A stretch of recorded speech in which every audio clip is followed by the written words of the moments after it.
Okay,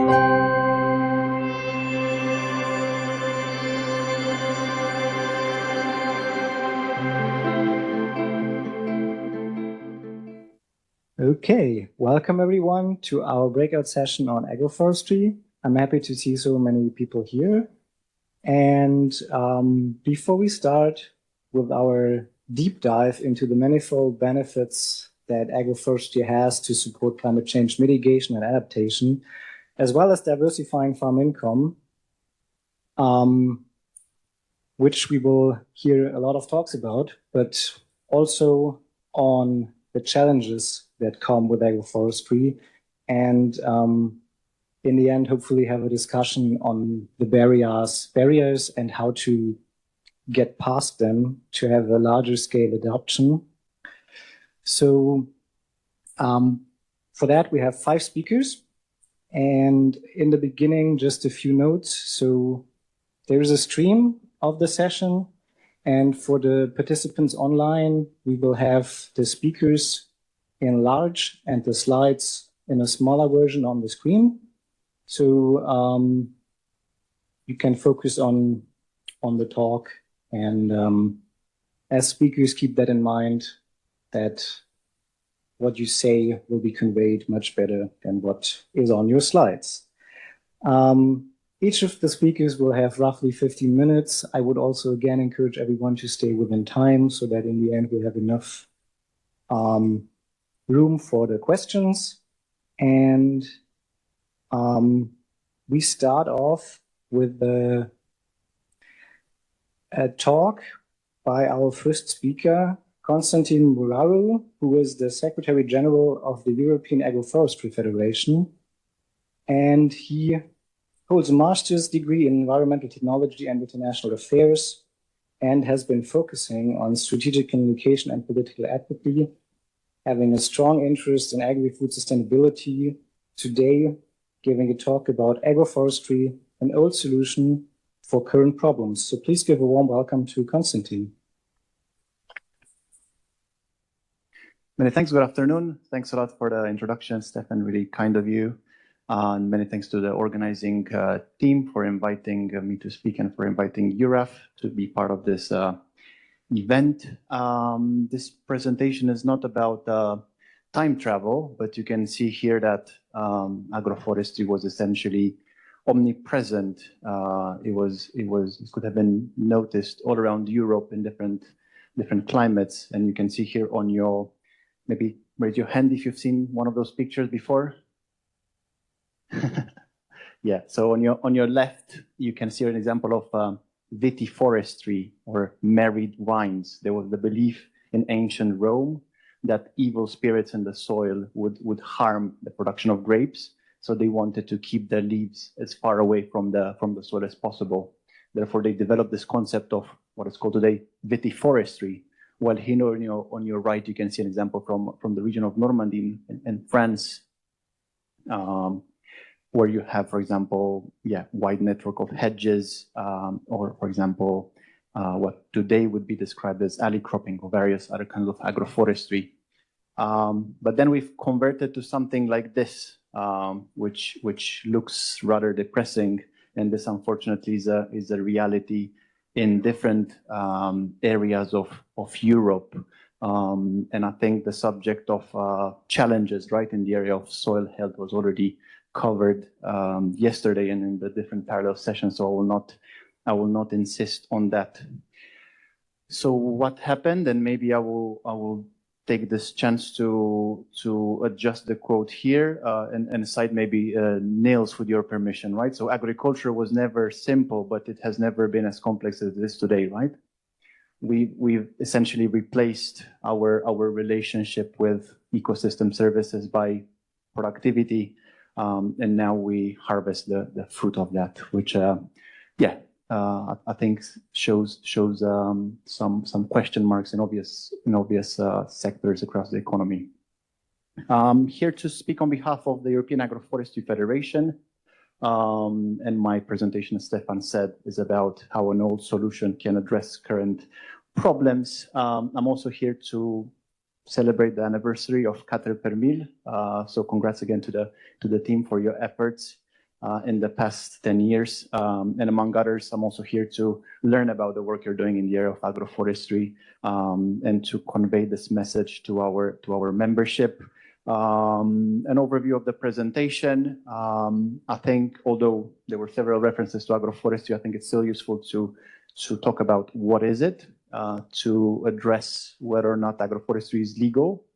And then I think a question that was also asked in the session on the biochar, and how come we don't have biochar everywhere, right? Why don't we have agroforestry everywhere in the EU? And secondly, maybe, and I'll try to turn that in a more optimistic conclusion, is there a way forward? We hope there is a way forward. About URAF, you can find all this information online. I'll mention we're a somewhat young NGO, and I'm really happy to have with us one of the founding members of URAF, Professor Mosquera Losada. At the moment, we represent associations from more than 25 countries. Our newest members from Lithuania, and you can also become a member of a national agroforestry association. I know some of you are also involved with DEFAF. Our colleagues in Germany are doing a tremendous job, but unfortunately, nice bag. Unfortunately, they're busy with their annual conference, which takes place next week. And we're quite a multi-stakeholder organization with members active in farming, advisory services, forestry, et cetera. What we do, in short, we function like the, let's say, interface of our members active nationally and policy making in the European Union. We're trying to support the groundwork of our members through EU-funded projects, which are our main source of finance. And among others, we're also trying to motivate maybe the policymakers to be more proactive and more ambitious in the area of agroforestry specific policies. Here we could speak about, for example, agricultural climate policies. What is agroforestry? I won't read the slides. I will just flag the fact that the current cap period, which started in 2023, was a game changer because that brought legal certainty. So in the past, there was this discussion about farmers being punished for doing agroforestry because there was no definition. But again, the current cap was a game changer because from a broad understanding at EU level, we ended up with definitions written in the strategic plans of EU member states. But we didn't expect that we would end up with 28 definitions for agroforestry because we have 27 member states and Belgium counts as 2, thanks to Wallonia and Flanders, right? But this approach is necessary, right? Because agroforestry in Cyprus is not the same as agroforestry in Finland, right? So I'll invite you to have a look at our briefings where you can see all those different definitions. Some pictures here, again, you've seen those possibly before, wonderful landscapes from all across Europe. Again, you get the slides, but one of the issues in the past was that essentially farmers were denied subsidies whenever some sort of agroforestry practices happened on what was perceived to be forest. And again, you could see here the national definitions of forest in all the EU member states. But this again, with the development of the EUDR, should no longer be an issue because essentially all the land that would be used for food production, even if it is characterized as a forest, could be considered also having an agricultural use. So in the end, farmers should not lose their subsidies should they focus primarily on food production. And here there's a parallel with how the EU might have acted, like the Procrustes, right? The Greek blacksmith who would torture his guests. You know the story from ancient Greece. Typology, what is agroforestry, right? And I'm aware this was developed by 2 of our founding presidents, one of them present in the audience.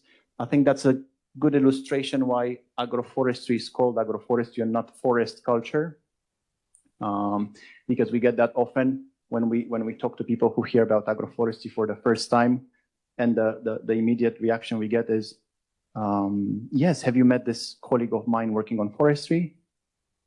But essentially 8 of the main agroforestry practices 8 or 9 are taking place on agricultural land and not on forest land. So I think it's good to keep this in the back of our minds. And if you access the hyperlink, you'll see this typology translated into all languages, including Finnish. Good luck pronouncing those agroforestry terms in Finnish.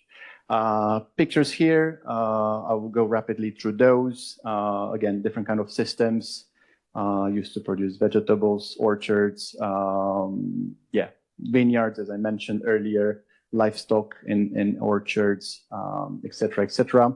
How much agroforestry is out there? I think it's good to flag that we still, the best data we believe we have still dates from 2017. And this is a paper co-authored by, was it Affinit or AgForward? AgForward, one of the, yeah. So an EU Horizon 2020, I think, project, or FP7, right?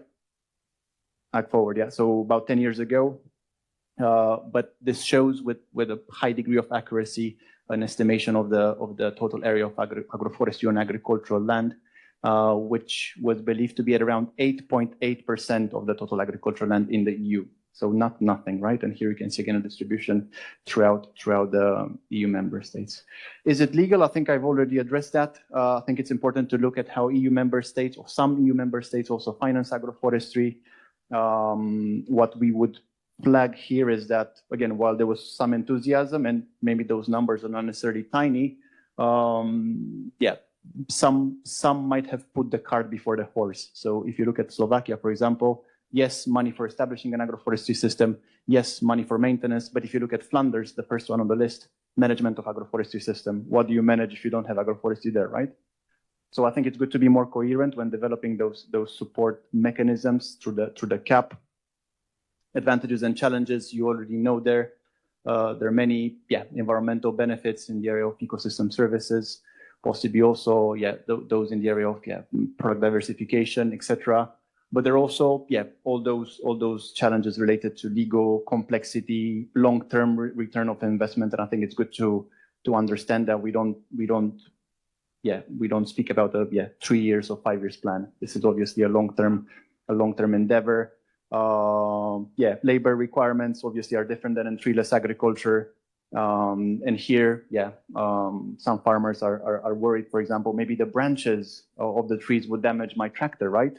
But then someone working in agroforestry would say, well, maybe the tractor would damage the roots, right? Would compress the soil and then the roots would be damaged. It obviously requires new management and skills. And we obviously deplore the lack of information for farmers and the absence of advisory services trained in this area. Lastly, not to ignore this could have been the first on the list, land tenure, obviously an issue in Europe. And if you ask me, I think we still, and I took this again from some old presentations developed, I think around the establishment of URAF, the psychological clash is still between those two different communities, which we perceive as different. But essentially, if you look at some of our members, for example, or some of the people doing agroforestry, they're farmers who could also own forest land, and there are also possibly foresters who also work on agricultural land. So essentially, it could be the same people. But then there's this perceived clash between the two worlds, which in Europe, I think we've tried to solve through an arranged marriage between Mr. Tree and Miss Agriculture when Europe was established. You have the chance to see how the marriage goes at our next Congress in Neuchâtel next year. Hope to see you there. And maybe I'll stop here if time is running out, or I have some reflection points here because there are obviously some maybe other areas of tension. You see what's going on in Poland, right? You see what's going on in the world. I mean, the incursion of the drones in the airspace of Poland. You see the economic issues the EU has and this focus on productivity and competitiveness. I also feel, maybe it's just my own impression, I'm not sure if you share that, there's a shrinking space for environmental organizations in the European and possibly also in international arena. How could we address this? Should we adjust our narrative? Should we adapt? I have no clear solution here. Would love to hear your feedback. Misuse of terminology and typology. There are obviously certain stakeholders who would not be completely aware of the complexity of agroforestry, and they would misuse the terms. Where does agroforestry end? Does it end somewhere? Again, maybe some topics that require clarification. And then I think most importantly, do we still have institutions that provide outdated information, and isn't there an urgent need for them to update their curricula, right, in order to train the farmers of tomorrow? Are you aware of any degree in agroforestry in Europe? I'm not sure there is any. There is one? Yeah, so possibly there's one. Maybe we need 1,000 degrees in agroforestry to make sure that we have the workforce prepared for the future. What is our way forward, our vision for the future, and maybe only from a quantitative standpoint, is to have essentially an agricultural system which is not devoid of trees. And here you can see, for example, an overview of the European map, and the red areas are essentially tree deserts. This is developed by a project called Digitap, where Europe is also involved. You can obviously see that the HESA systems, dark green, so a lot of canopy cover, and other areas, right? Like Sardinia, for example, south of Italy, Greece, etc., etc. High concentration of agroforestry, but you also have areas where, which resemble more, the corn belt of the U.S., possibly like the southeast of Romania. A lot of areas where you can barely find a tree, and we think those are priority areas for agroforestation. How do we strive to get there? Again, you'll get the slide and you have the chance to familiarize yourself with the projects. We're involved in a wide range of projects, with several partners from all across Europe. I won't go through those due to lack of time. And maybe I'll skip this as well, as we're running out of time, right? 1 minute? Yeah. I've addressed this question to Aaron. I'm not sure if Aaron from Ecological Institute is here. How could we address the issue of short-termism in agricultural subsidies? And when we presented this to the European Commission, they said, yes, but our multi-annual financial framework covers up to 7 years. We cannot go beyond that. So maybe to address this limitation, perhaps we should connect the funding framework of the Common Agricultural Policy, which would essentially be the steps 1 to 3, taking a soil sample before an agroforestry system is established, just to know what's out there in the soil in terms of carbon, right? Supporting the planting, right? And then the maintenance in the first years of the system. And from this year 6 onwards, just to address this challenge, right, related to EU subsidies, maybe we can connect the land manager, the farmer, with a carbon market to ensure that, they would have sufficient income for the longer period of time, not only for five years. Recommendations, again, I mean, this is a bit more complex, looking at the policy arena, and I think that's everything from my side. Many thanks for your attention. Yeah, thank you, Konstantin, for this really amazing overview, showing us at what kind of different systems we're looking at, and also what's currently going on in EU and where we can get better. And to follow up on this and show us a bit more about the potential of agroforestry, our next speaker will be Dr. Maren Langhoff from the Julius Kühn Institute in Braunschweig, who holds a doctoral degree from the University of Hanover and has been working on several research projects on sustainable cultivation systems, including agroforestry. So please welcome Maren. Yeah, thank you very much for the introduction, and welcome to my presentation on the potential of agroforestry for climate change mitigation and adaptation. Yes, you just heard it, but I will repeat it again. Agroforestry is the intentional combination of agriculture and forestry to create sustainable land use practices, and these practices use the interactions of growing trees and shrubs together with crops or livestock. And both agricultural and woody elements are used economically. So agroforestry systems are production systems. Yeah, the climate protection potential of agroforestry is made up of multiple mechanisms and processes which can lead to increased carbon stocks and greenhouse gas mitigations. Concerning the management, it's Important to know that the tree strips are managed extensively. That means we have reduced use of fertilizer, pesticides, and fuels. And depending on the wood use, long-term carbon storage is possible. For example, if the wood is used for furniture, and if the wood is used for energetic purposes, we have substitution of fossil fuels. Agroforestry systems store carbon in the tree biomass, in the wood, and above ground in the wood and below ground in the roots, and of course in the soil, in the topsoil and in the subsoil.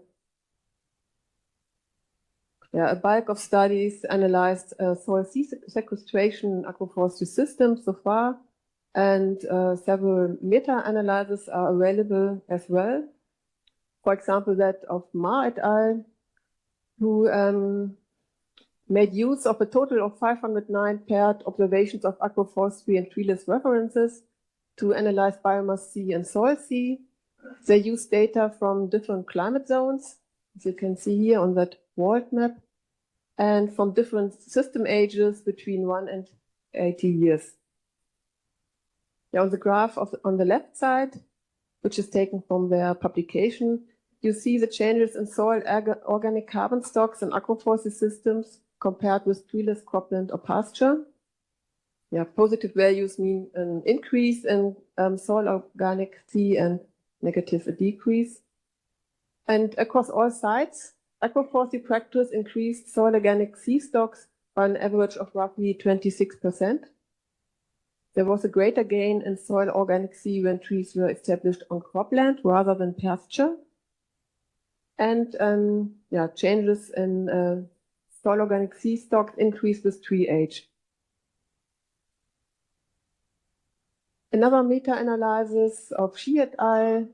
Made use of more than 400 soil C stock data pairs from agroforestry systems and treeless control sites. And they showed that positive effects of agroforestry on soil carbon stocks decrease with increasing soil depth, which can be seen on the figure on the left, with the soil depth on the y-axis and the soil C stock on the x-axis. And they calculated that the mean soil C stocks in agroforestry up to a soil depth of 100 centimeter were 19% higher than those in the treeless controls.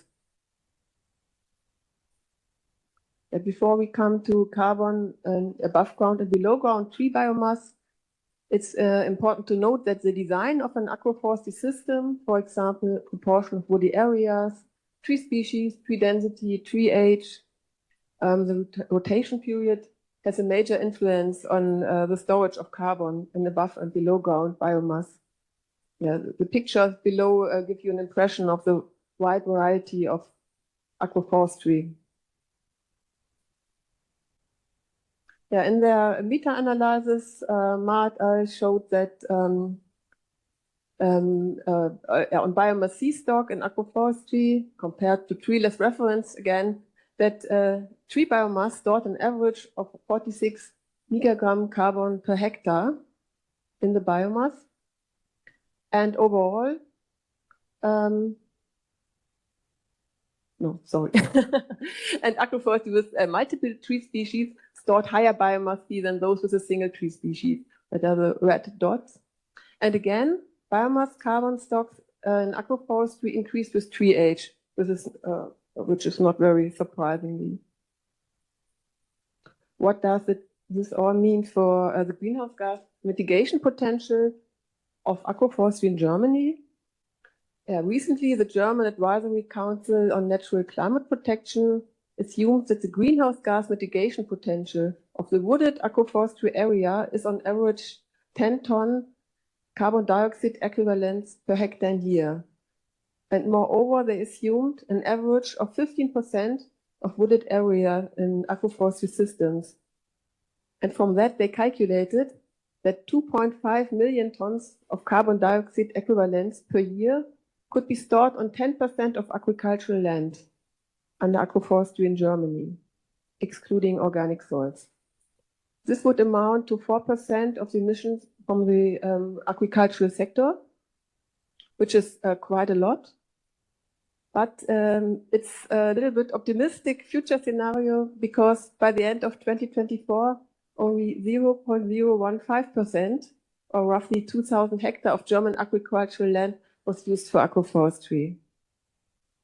And in the next talk, Steffen Wirth will tell us more about the reasons for this low implementation so far. Agroforestry is said to have a climate adaptation potential. And here I listed the impact of climate change on agriculture and the processes in agroforestry systems involved in adaptation to climate change. The wind and water erosion can be reduced by the presence of trees in agroforestry systems because they reduce the wind speed. They are a physical barrier to surface water runoff. They have a higher water infiltration rate and may reduce the impact of raindrops on the soil. Water logging and flooding is reduced by a higher water holding capacity, higher water infiltration rates, and deeper rooting profiles. Heat stress can be reduced due to reduced air temperatures through tree shading and by cooling through tree transpiration. And drought can be reduced, or the impact of drought can be reduced by an increase in soil water through reduced potential evaporation, reduced crop transpiration, and possibly hydraulic lift. And maybe in the changing climate, we have more pests and diseases. And here, agroforestry may also offer a solution due to a higher microbial diversity and activity, better biological control of pests, more mycorrhiza, and a higher fungi-bacteria ratio. And in his talk, Lucas Boyle will tell us more about the last point I mentioned here. Yes, we heard that agroforestry systems are production systems. So the question arises, is this climate adaptation potential of agroforestry reflected in the yields of the annual crops? So first, short excursus on crop yields and temperate alley cropping agroforestry systems. On the top right, you see an aerial view of the alley cropping agroforestry system of the JKI at Lendhausen, close to Braunschweig. The system was established in 2008 and comprises of 9 strips of fast-growing poplars and crop alleys that are 48 and 96 meter wide, as well as a treeless reference system. Yeah, since many years, among other things, we're analyzing the crop yields in the system along a transect at 147 and 24 meters distance from the tree line in the crop alleys and at the same distances in the reference system. So I want to show you here exemplarily the results for silage maize and oilseed rape. In the graphs on the x-axis, you see the distance to the tree row. It's 147 and 24 meters, and the relative dry matter yield. And all data points that are below the blue line mean yields that are lower than control yields, and all data points that are above the blue line are yields that are higher than the control yields. So you can clearly see that at 1 and 4 meters distance to the tree line, so in a short distance to trees, we have reduced yields, and up to from a distance of 7 and 24 meter, yields get similar to the control. We also analyzed yields in the whole crop alleys, the 48, 90, and 96 meter alleys, and the reference for several years, and found no significant differences between the long-term yields for oilseed rape and winter wheat between the narrow system, the wide system, and the control. But during this study, there were no extreme years in terms of temperature or precipitation. But after that study, there was a sequence of 3 years, 2008 to 2020, that turned out to be too dry and too hot in Germany. And yield studies from these years indicate that agroforestry can produce higher crop yields than the reference during these dry and hot years. Marie Majaura et al. Showed that for barley in Brandenburg, that's the graph on the top, they found significantly higher yields in the agroforestry crop alleys compared to the open field. This is a one-year study. And yeah, at our agroforestry system and at Benthausen, we could show that for silage maize in the years 2018 and 2020, where the yields at 7 and 24 meter were higher than those in the control. The similar results were reported from central Spain by Arenas Corraliza et al. They found that in favorable years with no climate constraints, several yields were significantly reduced in agroforestry systems, but in years with dry and hot climate events in spring, that are the red circles, barley yields were higher in the agroforestry system.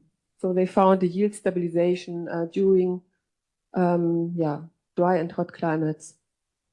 So, but these results come from few year studies or just single year studies. So they need to be validated by multi-year and multi-site studies under varying climatic conditions.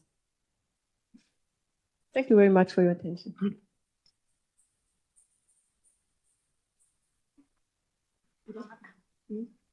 So if you have any questions, please feel free to ask. Yeah.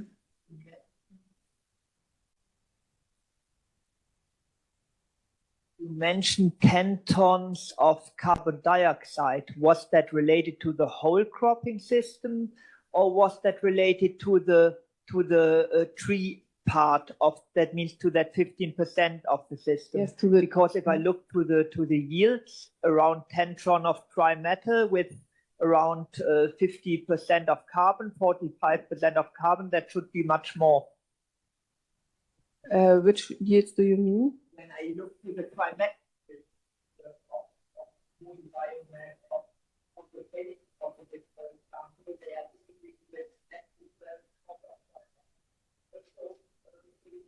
Yeah.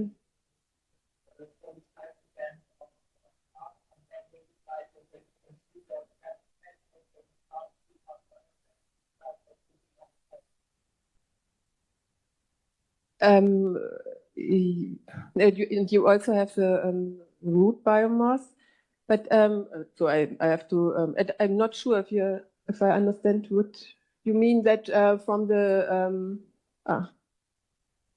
yes, you mean this? Okay. What does that number mean? Yeah, it must be for the whole system, because you're right. Yeah, yeah. No, yes, because as I showed you, we know that from our agroforestry system in Benthausen that we have 50-ton dry matter of the roots, but not per year in total, and 13-ton dry matter yield of the wood per year. Yeah, and 47% carbon inside. Yeah, but I must say, in this report, the authors really get mixed with CO2C and CO2 equivalents. It was very hard to understand what they mean. But no, is that the additional climate mitigation effect beside of the wood harvest, beside of the wood yield, probably? No, that is just what is stored in the wooded area in the biomass, not in the soil. It's in biomass just. Yeah. And for the total agroforestry area, not only for the wooded part. Yeah, I guess yes.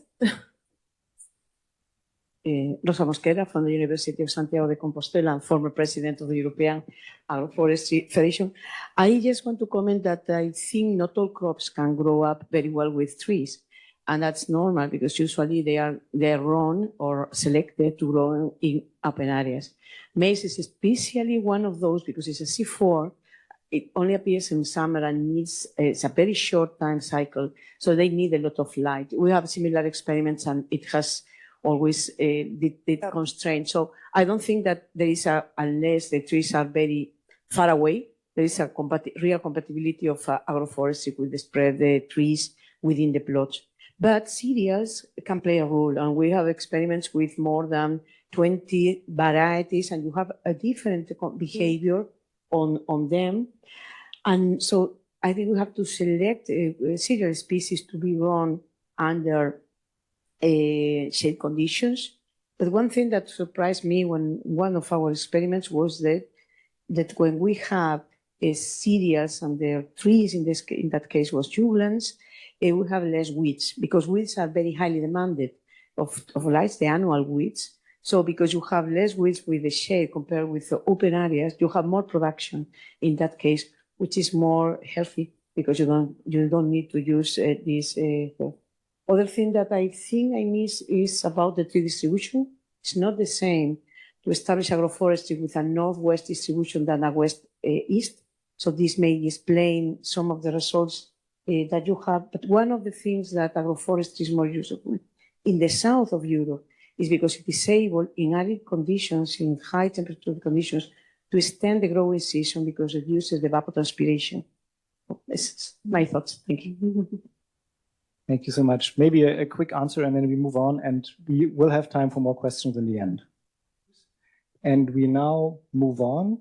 For the next speaker, I don't need my notes because I will give a talk. I'm Steffen Wirth. I'm a postdoc at the Potsdam Institute for Climate Impact Research. I just finished my PhD at Kiel University, and I'm happy to talk about agroforestry's biophysical potential for carbon dioxide removal today.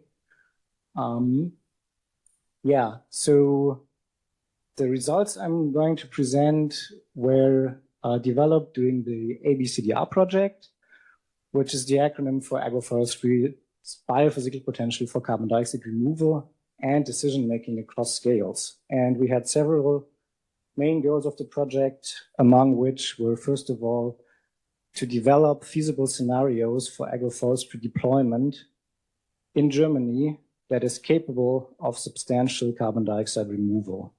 Secondly, of course, to project annual negative emissions under climate change into the future. And finally, to also identify barriers for large-scale deployment that also Maren already hinted at in her talk. As a motivation, when you look at different systems, we actually end up with a very broad range of sequestration. And we already right now had a discussion about this 10 tons of C per hectare. So there was this one report looking into very different systems, and they came up with the number, well, in Germany, it's between 3.4 to almost 12 megagrams or tons of CO2 equivalent per hectare per year. But, well, where to go on from this very broad range. And we've seen the different systems already in previous talks. This, of course, strongly depends on the system. I will not go again into what systems there are, but yeah, you've heard that it's the proportion of the areas, the species, the density, and the age, also the rotation period of the system that matter. And in our project, we first asked ourselves the questions, okay, what kind of systems are appealing to farmers? And in the end, decided to go for a silvo-arable alley cropping system to simulate that with our computer models at the Potsdam Institute. Now, when looking at what we do, we have our model universe of climate models, vegetation models, and then models that simulate the land systems and the agricultural economics. We actually work with a vegetation model called LPGML, sitting right in the center of the model universe, being a not so handy acronym standing for Lund, Potsdam, Wiener Managed Land, because that's the cities where it was originally developed in. And it is a global model that also contains agricultural production. As you can see here on the picture, this is basically when we look at one grid cell representing the smallest spatial unit. We have the natural vegetation, but also the cropland and managed grassland and managed trees. We get the data from different climate models and also information on soil, land use, patterns, and depending on the research question, additional data, and can produce various outputs on agricultural yields, but also soil organic carbon and tree biomass, which were most important for our project here. When looking into the potentials in the future for agroforestry, we also had to think not only about the system that we wanted to look into, but also the climate data we would use. So we decided to go for more moderate climate change, because this was also what we should have been, what the overarching project recommended.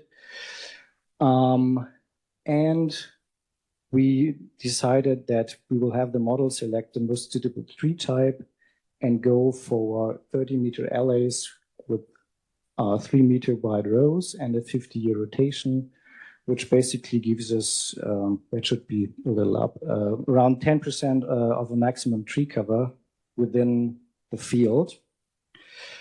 And finally, because we cannot assume that all of these systems will be established next year, we also need to have an idea how fast this will ramp up within Germany.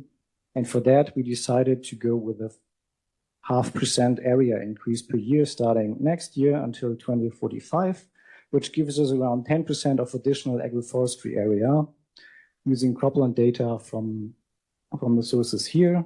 And just to illustrate this in a figure, you see here the year, and then we have some increase in cropland. The uncertainty you see here is related to the fact that we don't know where we will have this agroforestry. So we ran several scenarios assuming it will be in different areas of Germany. And with this 10% of the area and 10% in the system, we actually only have 1% of actual tree cover on cropland. But still, already there we saw that when looking at the difference in CO2 emissions between monoculture and agroforestry systems, we have a good potential for negative emissions, showing here the year on the x-axis and the CO2 emissions on the y-axis in teragram CO2 per year. And we see here at the beginning, this is the rollout phase where we basically have increasing areas and get more and more systems into the landscape. And then here at the end, we actually also have a logging and a replanting phase where these systems are replaced. And during that phase, we actually see that we also have, again, a carbon loss. But still, when looking at the plantation cycle, we have an average carbon dioxide removal of between 3 and 5 teragrams of CO2 equivalent per year. If we look at that per hectare, it is actually much lower than the 10 tons. But it's also a different system. We have to keep in mind that the system with the 10 tons was a poplar system with very fast-growing trees. Our system has slower-growing trees, more relevant for timber production. When we look at just the carbon stored additionally in the vegetation, we are actually comparable to another study that was conducted in Germany, where they did a field experiment under very similar conditions to what we did. Our range is a bit narrower, but it is very much comparable. And finally, also interesting, similar graph, but now looking at the yields per hectare, we also found that the yields are very little impacted by implementing the trees. So we see that we have maybe a loss of 0.5 ton of dry matter per hectare, but this already includes the reduction of the area. So we only have 90% of the area available. So there is a loss in yield, but it's really not much considering that. And so to sum up our, no, not to sum up, added this slide last minute, forgot. We also did some tests like really recently because our model can be applied globally. So I took a look what would be like the effect of this system applied anywhere. Like, of course, that's not realistic. We would actually have to come up with scenarios which systems work well in what areas of the world. But we see here Also, if we just assume this system, we would get to carbon gains above and below ground in most areas of the world. Again, a detailed assessment requires more work on scenarios, which is something I'm curious about and interested in to discuss later or in the break. And now to discuss and sum up. So we see that the biophysical potential is large, and that is also what Maren told us. So the question remains, why do we have in reality such low adaptation rates? And there are a bunch of barriers that exist that we identified, but also Maren identified and others when talking to stakeholders and farmers specifically. So there is a higher management effort and higher costs regarding time and labor equipment. You have a somewhat reduced yield potentially of the annual crop and reduced revenue. You have high investment costs at first when establishing the system. You might have to buy new machinery, you have to plant the trees. There are, of course, risks of damages from pests and diseases, and considering climate change, maybe also extreme events. And there's also, these have a risk of losing return. Here also, it should be considered that a lot of farmers in Germany or Europe don't own their land, so if they lose their land tenure, they risk losing the return of these long-term systems. There might be conflict with other laws for forestry and nature and species conservation. And if you switch to such a new system, you might not have the experience with the new product and its market. So this list is comprehensive, but probably there's more. I can also only refer here to the global scale literature review from Tanchina et al., very recent, who did a really amazing job of summarizing a lot of different studies on this topic. So finally, coming back to CDR, which was the main idea of the project, well, we see that CDR potential is there. This now touches upon things that have been discussed yesterday and are also discussed today in parallel sessions. If we can generate additional revenue through payout schemes, carbon markets, and if we get MRV running and solve the issue of permanency, agroforestry could help us a great deal regarding climate change. Thank you. Okay, we will have a discussion at the end. So please remember your question.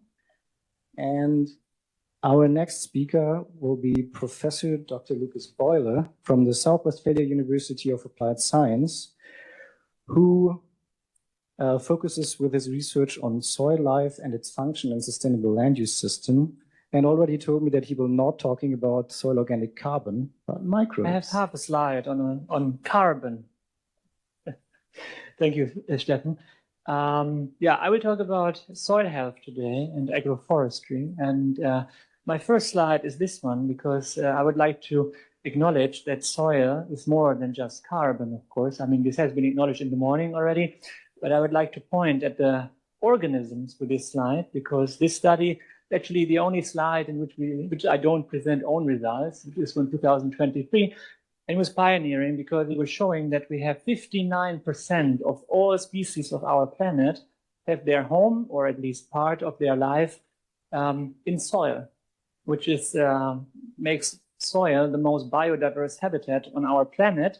And of course, if you look at the definition of soil health, I mean, there might be a few different definitions, but the key to me is that soil health is the continued capacity of the soil, and this is important to function as a vital living ecosystem, because soils are ecosystems, and these ecosystems sustain plants, animals, and humans, and they don't work without microbes and other organisms in the soil. So as a consequence, we can say that the organisms in the soil also form the foundation of our food production systems. And it's important to acknowledge that these systems only work if their inhabitants, so the microbes, the fauna, are thriving. And today I would like to raise the question, can cropland agroforestry improve soil health? And you see a lot of different organisms here. And today I would like to go for fungi, bacteria. We'll go into earthworms a bit, and also to arthropods to see what they can contribute to soil health via the inclusion of trees. So maybe to go to the very beginning when you start sampling, because an agroforestry system has a spatial heterogeneity, it has spatial dependencies that emerge from the interface of the trees and the crops. So it's not so easy to do a proper sampling. And what we normally do is we do a transect approach, that we take samples at different distances from the trees to capture the heterogeneity that is emerging. You saw the heterogeneity based on the yields by Maren, for example. So your crops may not grow that well close to the trees than without trees. And I would like to first start with the microbes. Here is the half carbon slide that I would like to incorporate. So on your left, you see the microbial biomass carbon. This was already in the presentation of Konrad in the morning. So I see it as a precursor for enrichment of soil organic carbon, but also as an early warning system. Yeah, so if you lose your microbial biomass carbon, it may translate into loss of your soil organic carbon as a total. So it's the living fraction of the soil organic carbon in the soil. And what we have been observing with our transect approach is that we usually find much higher content of soil organic carbon. You see, it's not a lot, milligram per kilogram, so it's not that much as your total organic carbon, just a tiny fraction. But you can see that when you move closer to the trees, you find more carbon stored in the microorganisms, and so a higher microbial biomass, basically. What we also looked into is shown here. This is sequencing data from the community assembly. So the diversity of the microbes, how their composition is assembled. And what we see is here in dark green, we see our tree row, and then we see these things that overlap. That's basically our crop row. And then left of that, in dark red, we see our open cropland, because we usually take samples not just in the agroforestry, but in order to quantify land use changes, we're also going for open systems to make sure we exclude the trees and compare between agroforestry, open cropland. And we usually see that the composition is entirely different. So if two dots in this figure deviate from each other and the distance increases, we see that also their community composition is different, which may also lead to different function. And this one doesn't read well. So this is new results from a meta-analysis of ours. So on the very left, you see it blurred. I think it's probably the PDF version of it, maybe the PowerPoint. We conducted a global meta-analysis on microbes in the soil in agroforestry systems. And here you would see the effect size, and what we're seeing on the left for bacteria and fungi is that they increase. But it's also important to point out that not all microbes are benefiting from agroforestry. So what we're seeing, at least in our systems, is the temperate zone, that we have a decrease of avascular mycorrhizal fungi. So they may be more associated with the annual crops. But what we have from our own data is that other mycorrhizae, like ectomycorrhizae, are actually increasing. And if we look at enzymatic activities, we're seeing that the C cycle and the phosphorus cycle are also benefiting from agroforestry compared to open cropland. Now we have good resolution on the figures. So we also work with larger organisms. So a big part of our recent studies is on earthworms. And actually, the promotion of earthworms by agroforestry is not new. So there has been literature out since 2019, I think, one of the first studies in the temperate zone. But with this study here, we wanted to see what is the driver of the earthworms in agroforestry. So we went to an agroforestry site in Germany near Thuringia. And we have the tree rows there, and we also applied transect. But this time, we wanted to see, you see the main wind direction in the panel B, wanted to see if the earthworm patterns are following our leaf litter distribution, if that can facilitate earthworm populations. And our findings are here. So we have the tree row in the center. Then left, we have the windward crop alley. Right, we have the leeward crop alley where the leaf litter accumulates. And we can see that the trees They promote earthworms, but we can also see a strong effect whether you're right or left of the tree, which is quite surprising because we can also see that, of course, with yields, but it also is being reflected by earthworms and by all different kind of species. So by anarchic species that have deep burrowing holes, but also endogeeic species and epigeic species that are just on the surface of the soil. So what we did then was, on the left, you can see the leaf litter biomass distribution, and it mirrors pretty nicely our pattern that we found with earthworms.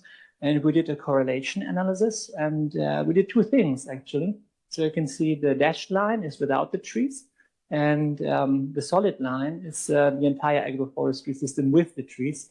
And in both cases, we find a promotion. So we can really see, okay, earthworms benefit not just from the presence of the trees, where you don't have soil management, for example, where you have a permanent ground cover, but we also see that in the crop alleys, they benefit if you have more leaf litter. They actually like it as a habitat. And then a big part of our work over the last years was also on the functions of the soil, because carbon is important, but also nitrogen is interesting, especially N2O. It's a very potent greenhouse gas, as you know, also ozone depleting. And we went to 2 study sites in Germany, and over 1.5 years, we tracked N2O fluxes, but not how you normally do it, the net fluxes. We went into gross fluxes. So we used 15 N2O pool dilution technique. And you can see here on the left, you see the arrows. These are fertilization events. We have the tree row as circles, triangles are the crop row and the open cropland. And of course, our trees, they don't receive any fertilizer. And what we get from this is, of course, lower N2O emissions. But we believe it's not just solely because we avoid fertilization. It might also be better use efficiency of nutrients, nutrient pumping from deep rooting roots of the trees. And what we found was by disentangling the fluxes of N2O, so we really see what's coming out, but also what has been taken up, because soils, they're not just a source of N2O, they also act as a sink for N2O. And we found that 60 to 36% reduction in the emissions through agroforestry compared to open cropland as entire system comparison. But more strikingly is we found up to 42% increase in the net uptake. And this is very important because through agroforestry, we can see that our soils start acting as a sink for N2O and not just as a source. We also went into other organisms. So now we're getting into spiders, for example, because Maren also talked about pest control. And what we did an intensive study on 5 study sites, and the colleague identified 44,000 spiders on species level and sex. So yeah, we have a high resolution in our data. And what we're seeing here on the right are the forest specialists of the spiders. And you can see a nice gradient that when we move away from the trees, we lose the forest specialists. But on the other hand, if we look at the open habitat specialists of spiders, we see, yeah, that's intuitive. They are being reduced under the trees, but we can see across 5 sites that they are promoted compared to open cropland, which is abbreviated here with OC. We have more spiders that are open habitat specialists actually in the crop row of the agroforestry compared to the open cropland. So we can see we promote forest specialists, but we're not compromising the open habitat specialists, which we also need. And we can see with these traps on the very bottom left, these are emergence traps. So we can see who's overwintering in the soil. And we can see that we actually have an early spillover of spiders from the trees into the croplands. And that could also help with natural pest control. Most interestingly, we checked into functional richness, and we could see that actually under the trees, our spider community has a higher functional richness, which again could lead to better pest control because they could address different pests more effectively. Ground beetles are another group of important natural enemies. And we could see a similar pattern there. So on the top right, we see the forest specialists. You see they're almost absent. Yeah, so we don't really promote them. You see just a few individuals here and there. But if you look at the open habitat specialists, you see almost the same pattern as for spiders, but the open cropland promotes them the most. But also here we see that the forest specialists, they don't really compromise the open habitat specialists. We see higher diversity, that's on the bottom left. So the species richness is being increased of carabid beetles.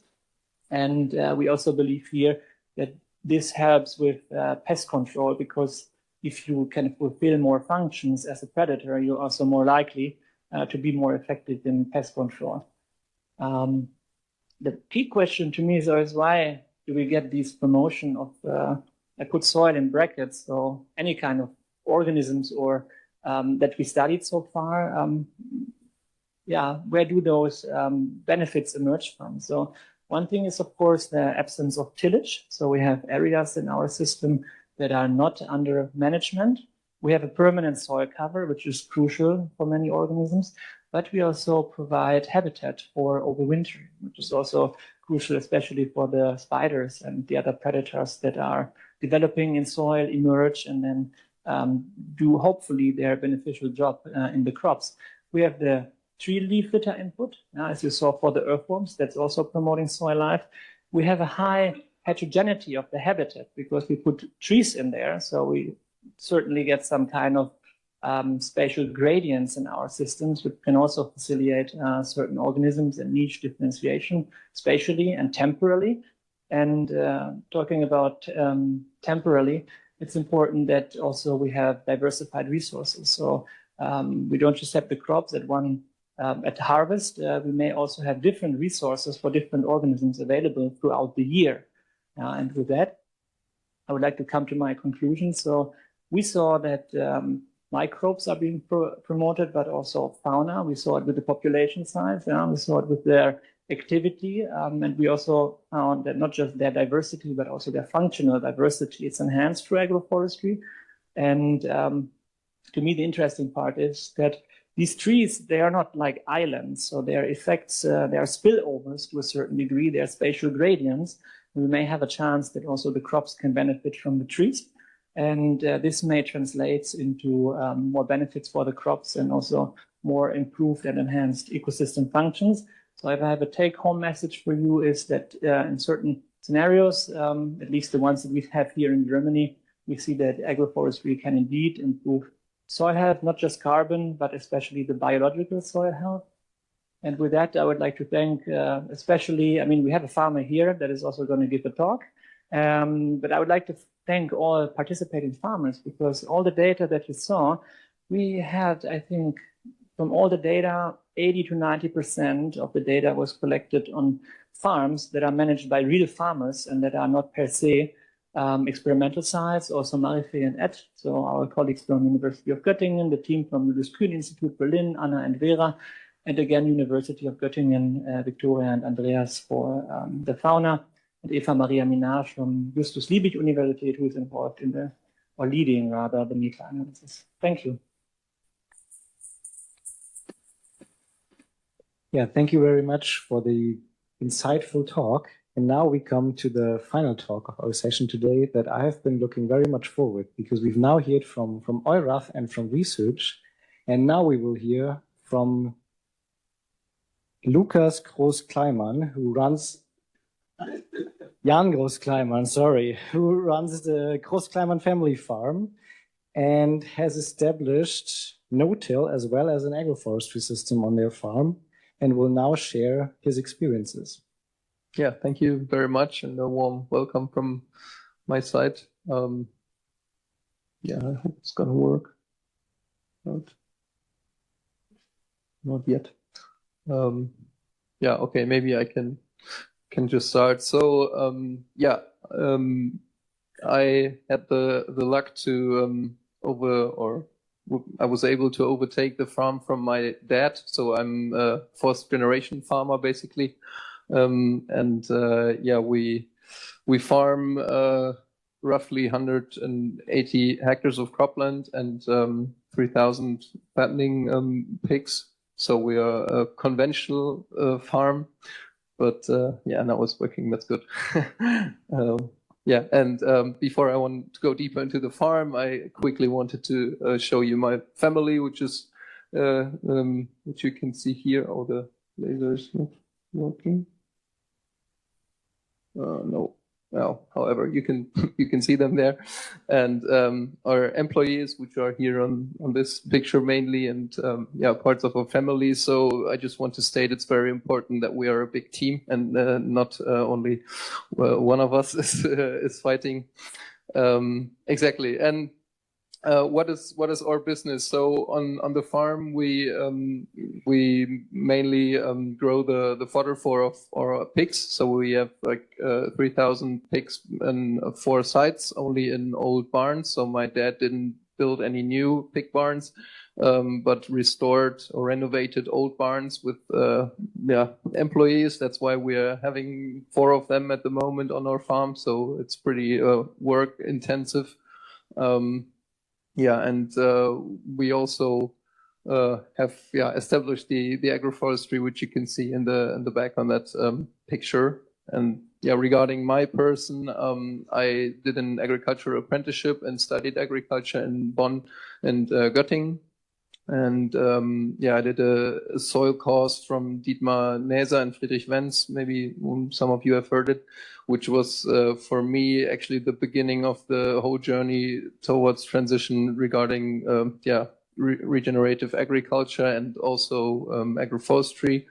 And yeah, you can just have a quick look, because it's obviously not the focus of the speech right now, but yeah, implementing no-till practices is really a project for itself, where you can really, or you need to take a deep dive to do it really with success. And yeah, I paid quite a lot of money, because I did some mistakes obviously in that new field, but I'm heavily convinced that it's the right direction to reduce the tillage part and yeah, make diverse cover crops and all that stuff. I don't think I need to yeah, speak about all these tools, because they're obviously common and known.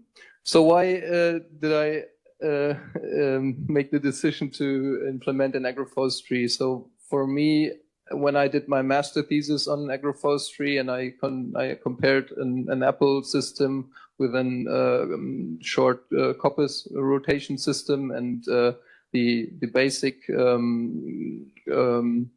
culture or monocropping system without any trees, for me it was clear that there's an economic potential for the apple system.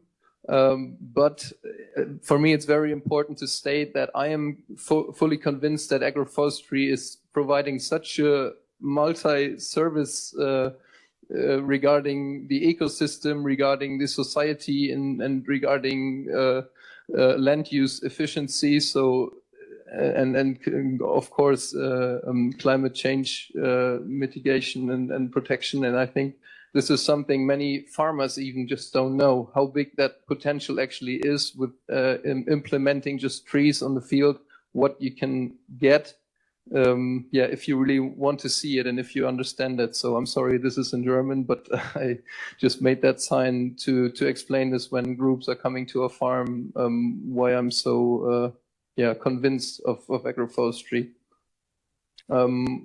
Why or how is our system designed? So we have a 10-hectare field right next to our farm, where we implemented 15 rows of yeah, mainly apple trees. So it's roughly 650 apple trees, and it's only old varieties. So it's 9 different varieties that you will yeah, I think maybe the Holsteiner Cox and the Boskop, some you can find in good supermarkets, but yeah, the other ones you won't find, and that was due to the fact that I was lucky to make a nice tour from one of the most common German pomologues, so the guys facing on apple varieties, and I tried these old varieties, and there were the old ones as well, and I thought, oh, this is crazy, why are we eating these apples from the supermarket, which are actually not really tasty? And yeah, and I also wanted to show that there is a potential of growing apples extensively and not in the intensive production system, being fertilized and being watered. And yeah, we also put some woody Wertholz for timber production, you know, walnut, Elsbeere, I don't know the English word, sorry, and wild pear. So it's very different ones where we just say it's in the first 3 rows to make it a little bit more diverse and also make a test how do they grow, how do they behave, and maybe for my children at some stage for use. Maybe regarding the width, we have 30-meter wide cropping stripes, and the tree stripes are 3 meters wide. So this is also a learning. What you can see here. Sorry, the laser doesn't work, but we had a problem that the first trees here were a little bit too close to the borderline of the field. So it's something where you say, well, this is obviously that shouldn't happen if you make everything with GPS and make everything ready for the plant or the planting. And then, yeah, at this moment we were really looking that the 30 meters are hold or are kept in between the tree rows, but we didn't look at the outside border, and so we had to replant actually the first trees all along this north side. Something that I really recommend every farmer implementing the system. Really look clearly that you have enough space, and I also have to say that 30 meters were actually a little bit too close. So especially in the headlands, if you want to turn around, you should rather keep 36 meters to have a little bit more space. Otherwise, you're getting really annoyed, or your contractor's getting annoyed when he's doing the slurry driving or spraying in the fields. So how did we implement it? We made a big plan, or make a big call in the media and in newspapers to invite people to help us planting, and there were 65 people coming in within 5 days helping us to planting these trees. And this is, for me, this is one of the success of agroforestry. If you do it this way, you can really get a feeling how many people actually are supporting such a system and really say, hey, this is cool and we want to join, we want to help you. And that gives you a lot of energy. At least for myself, it was really important to feel that there are people supporting us, and it was big fun. Like, one guy was coming from Hamburg. He just watched his Facebook story in the morning at 6 and says, oh, I want to plant trees today. He just drove to our field and planted with us 2 days, slept over in the house, and he was so happy driving home next day. And I think, farmers, why are we so stupid and not making more use of this potential? That there are people who want to work in senseful jobs.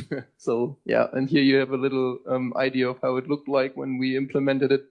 This is also something, these protection grids, or I don't know, the baskets, basically we set up. This was also a learning, because in the second year we were actually forced to make a fence all around the field, which we can see a picture later on, because we needed to open these baskets and to give the crown of the apple trees more space to actually start to grow in the width and not only in the height. And deers are very likely to bite all of the nice branches, and that's why we needed to set up this fence. But all in all, like this planting action is really a lot of work, and you need to really well plan it to don't have chaos going on, because if you have that many people coming to help, they all sit there and wait, hey, what can I do? And then you really need to look on that area. Okay, how can we make sure that all the material is there, and that stuff that needs really well preparation. And it's a lot of work. We also planted like always the first 5 and last 5 trees in a row with that basket protecting for mice. For now, I can say we lost around, I would say, 50 trees by now, and I don't know if all of them are really broke down due to mice, or whether it was other reasons. That's also a problem if you not have the university right next to you doing all that research. Then sometimes you just see the result and say, okay, it obviously didn't work out at this stage. But yeah, all in all, I'm actually very happy to see how they did develop and grow. And here you can see the way how we did it. So we actually planted 2-year-old and once grafted trees from the it's called Seestamia Zitronenapfel is the variety, which was firstly grafted in the nursery, and this was just there for, or the Seestamia Zitronenapfel only wants to push the yield of the variety we then grafted right on the field. So there you can see what that looks like, and that was for me the only option actually to get these amount of trees in that short time, because if I would have ordered these in the nursery, I would have needed to wait another 3 years to actually get the old varieties grafted already on the rootstock that I wanted, because this is mainly M25, which is a rather strong growing rootstock with the sense or the idea that the trees are strong enough to resist heat and drought and that stuff, and I don't want to fertilize or spray any fungicide on these trees. So yeah, we see how that develops. But yeah, as you can see here, I think the growth actually was quite good. And what you can also see here is the watering system that we set up or installed, because in 2022 we just had these heat years also in mind, and I said I can't make all that effort. And then what do you do if there's growing barley? You don't want to drive with a slurry tank for watering right next to the trees. That doesn't work out. So we invested roughly 3,000 euros on that watering system. But I think I would do it again, even though that creates a lot of work in the management, because you can see it later on here. For example, these little hoses, sometimes you cut them with the mower, or you have the problem that this line or the hose is actually too low, and then if you're not fast enough with mulching, then you have some plants going over that hose and pull it down. And then you driving with that mower and you try to lift up this hose for not cutting it. So there's a lot of work going on with or related to this watering system. But we used it almost, I think, since the planting at least once every year, and sometimes even twice or 3 times to make sure they get enough water. And here's also this theme or the topic weeding is very important, and you need to have work capacities to do this. And especially with apple trees, I have to say I underestimated the amount of work, or which is actually necessary in terms of weeding management. And it's really important to make that clear beforehand, who's doing the work and who's responsible for the system. Because I have to say I'm at the moment, it's at the borderline what I can actually manage, regarding that the other farm is also there, the pigs and that other stuff, and family as well. So this is really a challenge, and I think for everyone who's installing or establishing agroforestry, it should be very clear beforehand if there's any capacity, or someone who's just focusing on the system and has not 1,000 other jobs, and because it's so quickly happening that you say, I'll do the mowing next week. No, we just do it. And then all of a sudden you go there and you see the thistles are higher than yourself, and you say, this is definitely not what it should look like. Unfortunately we had these problems, and then we see some of the opposites, that the thistles are actually flowering right in the croplands. And then we're talking about more herbicide that I need within the tree rows, which is obviously not the goal, but I can say this was my fault in this topic. I think if you are accurate enough or fast enough with mulching and the management, that should not actually be a problem. Also this deer browsing was quite a problem. That's why we had this, what I just mentioned, this electric fence we set up. Even though a deer is able to jump over this fence still. But yeah, we didn't see really big problems since we've set it up. But the problem is you have to keep this lowest wire free of grass. So that's why we needed to buy this mower, and yeah, such a mower, 12,000 euros. It's just gone for only this. You can't calculate that. I mean, you need to look how can you either have more agroforestry systems on your farm or need another usage for this one, because otherwise it's there's a lot of costs are coming together.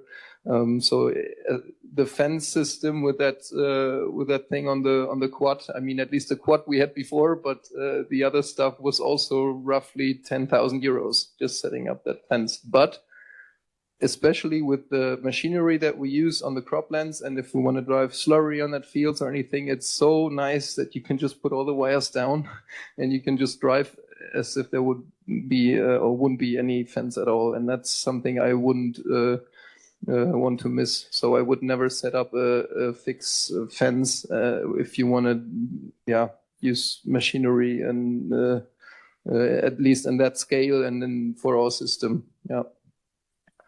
This is just a rough number. Of course, I'm sorry, this is also in German, but just to give an idea what I expect or what I hope to get at some stage. So this is, for example, in the 15th year after planting, in full yield for the trees.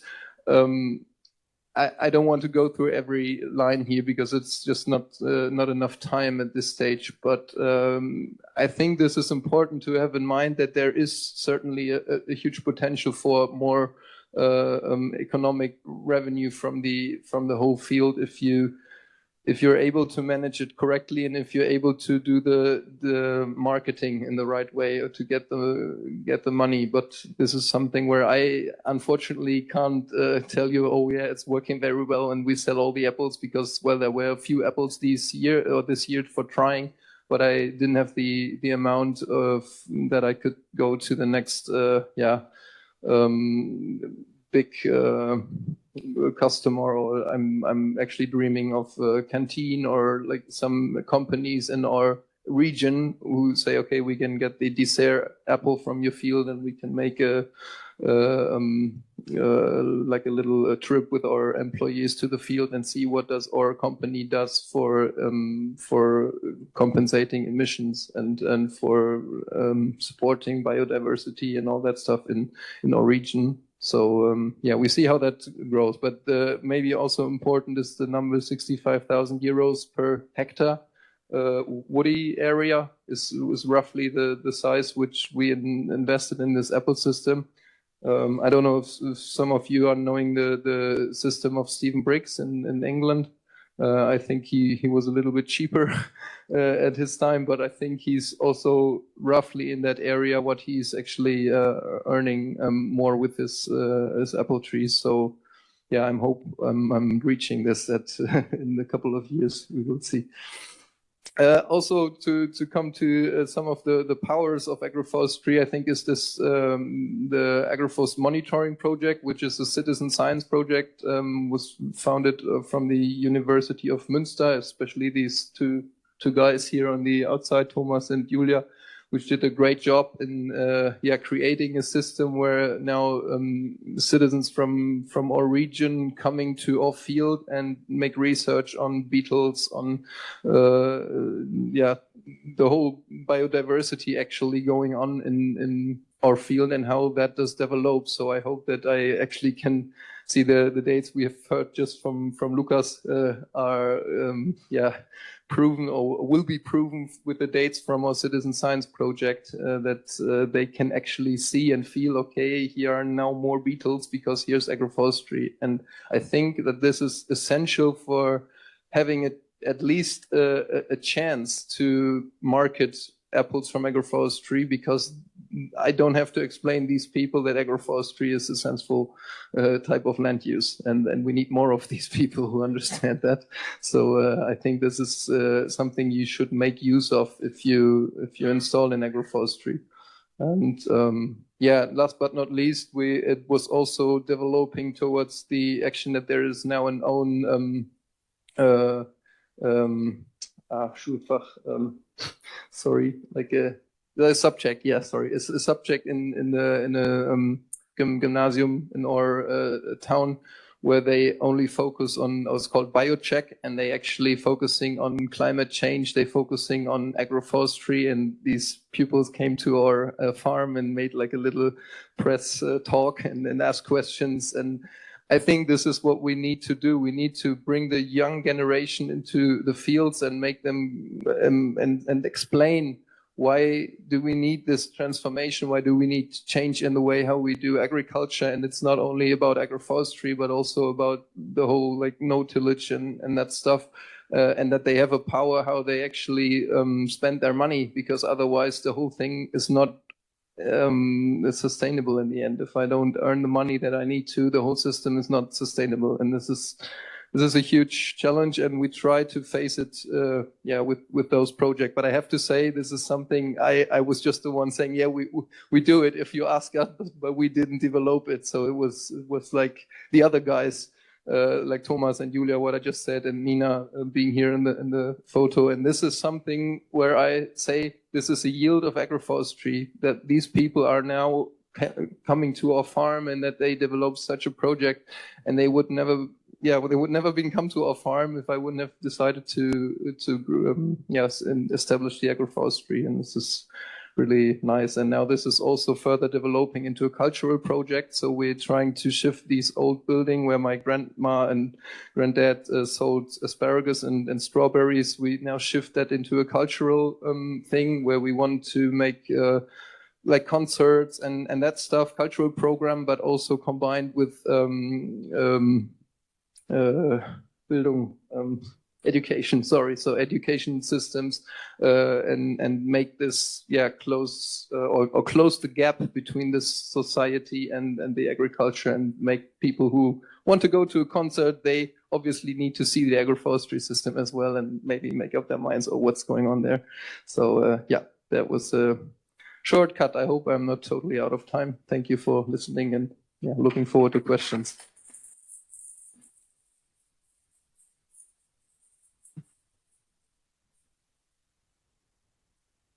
Yeah, thank you so much for this fascinating insight and all these details and things that come up, and then you have to manage somehow. And yeah, we now have a slot for discussion. So I'd ask all the speakers to the stage again, and we take questions from the audience. Please wait until you get the microphone, so also the people online can hear your question.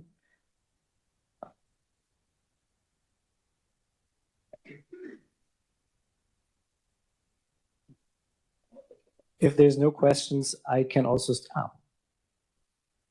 Waiting for anyone else to start. So thank you very much for all your presentations. I have a question for all of you, but for you, what is the combination? Is it apple trees with wheat or cereals forage for your pigs? Yeah, especially, yeah, it's cereals. So now this year we have oilseed rape. So our common crop rotation is like cereals, barley, wheat, critically oilseed rape and corn. Yeah. Unfortunately, I would like to improve. Congratulations well, for the work. Yeah. I have a comment on the first presentation. The Constantine is about the definition. Definition of agroforestry is a bit confusing. I think Europeans we are all refining and redefining agroforestry. We are working now for the FAO, and I think we should stick to the FAO definition because it's more comprehensive, where it's not trees combined with crops, but it's woody perennials, as you highlighted in your last sentences, asking for more fundings for the woody perennials. And I would like to have your opinion, because for the FAO, the agroforestry is not a land use system at all. Agroforestry is a type of management that you can develop in forestry, agriculture, and urban areas. And this is my first question, and afterwards it's a small appointment.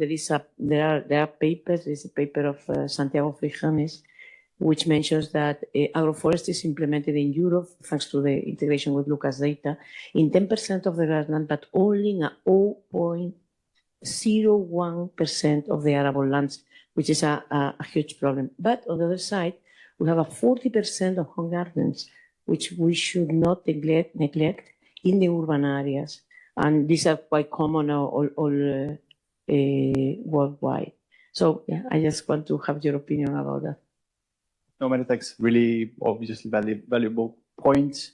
On the latter, I'm also aware that every year, every second year, there's a new study coming up with new figures, and that obviously leads to confusion. Possibly, I mean, mostly when we talk to policymakers. On our side, I think internally, I think we strive to foster some sort of alignment in the scientific community, but this alignment also requires better data. So Lucas is not always perfect. And here in this area of data collection, we're trying to use more farm level data, and that also implies using essentially what smaller pixels when you look at, for example, satellite imagery, because in certain areas, right, Lucas has. I talked to a colleague from Malta, right? He said, for example, in Malta, well, Malta is not the biggest EU member state, but they have 8 Lucas data points, right? So it's about 40 kilometers, data point every 5 kilometers, right? So it'd be difficult to monitor that with some sort of accuracy. So here's, I think, for a more accurate estimation of the extent of agroforestry, I think we need more, more accurate farm level data. That's one point. And on the definition, I think we're obviously on the same page. The confusion between a land use category and a land management practice, I think, also intensifies this clash between the forestry and the agricultural community. And here's again where we have to be maybe more assertive to clarify that we're not calling for the definition of a new land use, right? Which could possibly delay our progress considerably. So yeah, thanks a lot. Obviously valid points. Hello, thanks. And my question goes to Jan, and it's not supposed to be a critic, but just a question. As you've implemented the agroforestry system, have you also maybe reconsidered the husbandry that you implement for your pigs? A different type of more expensive husbandry or whatever. I know in Germany it sounds really wild, but no, it's totally fine. So yes, I'm doing this, and we're at the moment really in the part of our farm where we really need to decide how to continue, especially with the pigs, because for me it doesn't feel right the way we're doing it now. But I also have like economic and social parameters where I have to look at. But in my eyes, then the greatest would be having this oak systems where the pigs are running underneath and they're just outside, and it's fine. But well, the veterinarian would have some thoughts on that, and my neighbors also probably wouldn't be too happy during the African swine fever stuff is also a huge problem. But certainly it comes when you make up your mind to your whole farm and the soil health and all that stuff, that conventional pig fattening system doesn't fit well in that. That's true. Yeah. My question also goes to Jan. So you did the grafting yourselves of the apple trees in the field, or and the second part of it, the pruning of the apple trees will become a bigger task in the future probably. So do you plan on doing it yourself, or how do you want to manage it? Yeah, so the grafting was done by 2 different persons who like Robert Görlitz was the one guy. He was also the one giving me all the information on this type of like how grafting the trees and which varieties, all that stuff. So I'm really thankful for that. And I also find one other nursery who said, okay, I can do this for you, because it's obviously a special order, or they're not used to do this on the field in that scale, but yeah, that worked out well. And regarding the pruning, for now, I have one guy who's educated Baumwart. Don't know the word. Sorry for Baumwart. Like, yeah, he's educated in pruning trees, and he's doing it for us for now. And yeah, my plan is obviously to make courses on that and get the work done by ourselves, obviously. But for now, in the first years, I just didn't have or find the capacity to do it, and then that's just something I need to pay someone, and that's fine. And he's really good. Yeah. Thanks for the question.